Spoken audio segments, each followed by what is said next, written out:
And I would say that my plant journey reached its peak in the middle of the summer, around my birthday, because many of my friends wanted to support my love for the plants and saying how good of a mom I am, I guess, a plant mom. They gave me a lot of plants as presents. So, yeah, some they just took the decision of buying some plants for me, which I'm very grateful, and I love them, and they are still surviving and thriving. And I sometimes get my friends updated with the pictures of how the plant looked like when I first got it versus how the plant looks like now. So yeah, I'm really trying to put an effort into keeping them updated. And other friends, they preferred giving me gift cards. So I got this gift card from Plantorama. And I remember when I first got there with, having this amount of money that I was allowed to spend on whatever I wanted. And there were so many choices. Plantorama has so many beautiful plants and healthy and big and lush. So, I really recommend it. If you have, I would rather recommend a local nursery, because not only that we're supporting the local businesses, but one thing that I didn't know and I recently found out is that when, of course, your plants are coming from tropical areas. And just like humans, when they are being transported to a different environment, they need time to adapt. And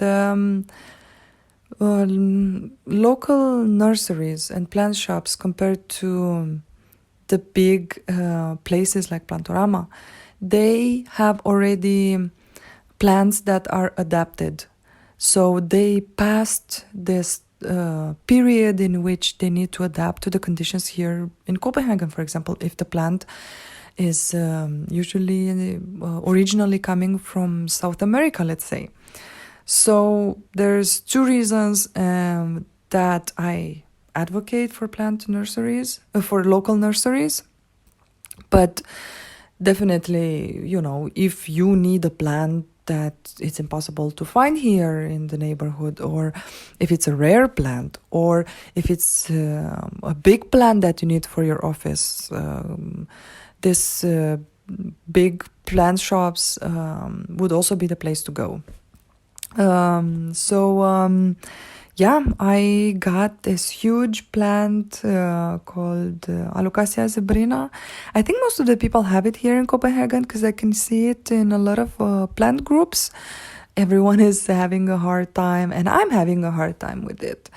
They are a little bit prone to wilting when there's not enough light, since they need a lot of sunlight. And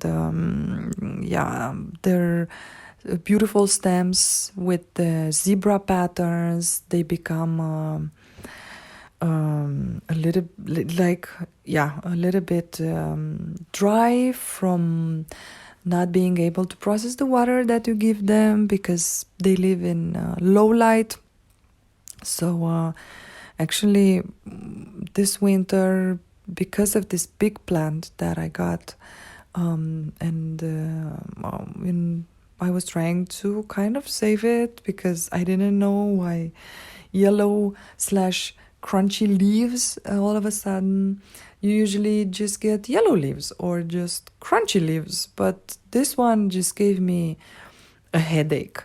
So I ended up actually buying a grow light, which, if many of you would be interested, you can also write to me. I've been posting a lot about changes in my plant, because I had to cut a few of these big leaves, and I swear it was maybe 1.5 meters, the size of a leaf. which was insane. So it's not like I'm suffering whenever I need to chop one of my plants, but definitely it is not ideal. So I've been posting a lot about my journey and the improvements and what the grow light has done to and how much it helped my plants. So if you're interested, I've done quite a lot of research, and I'm pretty happy with this grow light that I have now. So just send me a message because I can really see improvements. They behave like not in the summer. In the summer, they get a lot of light, and there's many hours of light here in Copenhagen. But maybe like in spring. So definitely it was a very good choice. So thinking back now, I feel like I was a little bit intimidated with what you need to do when I would follow all these plant accounts on Instagram where people were talking about how they are making their own soil and how they are making their own organic fertilizer for the plants and so on and so forth. So from my experience, if someone wants to buy a plant, the only thing that I would advise is to water from the bottom. It takes a little bit more time, but if you're at home, you can just have some water in a container, have the pot in there for maybe an hour, and then take it out and remove the water.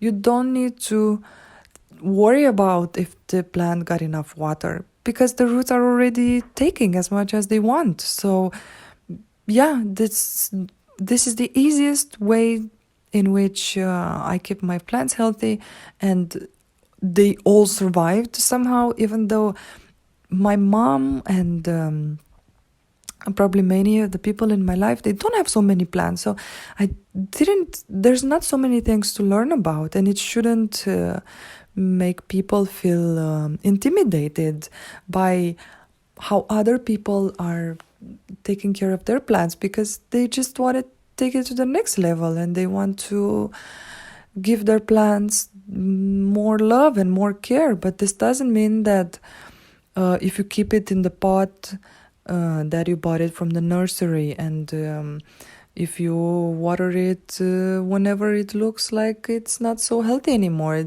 that you're doing something wrong. So I was thinking in my next episode maybe to talk a little bit about the things that I have around the house that helped me a lot into my plant journey, taking care of my plants and me improvising with plenty of stuff to kind of, repot or clean them or make a more beautiful setting. So thank you for today, and if you want to follow me on Instagram, you can find me under Plantomama.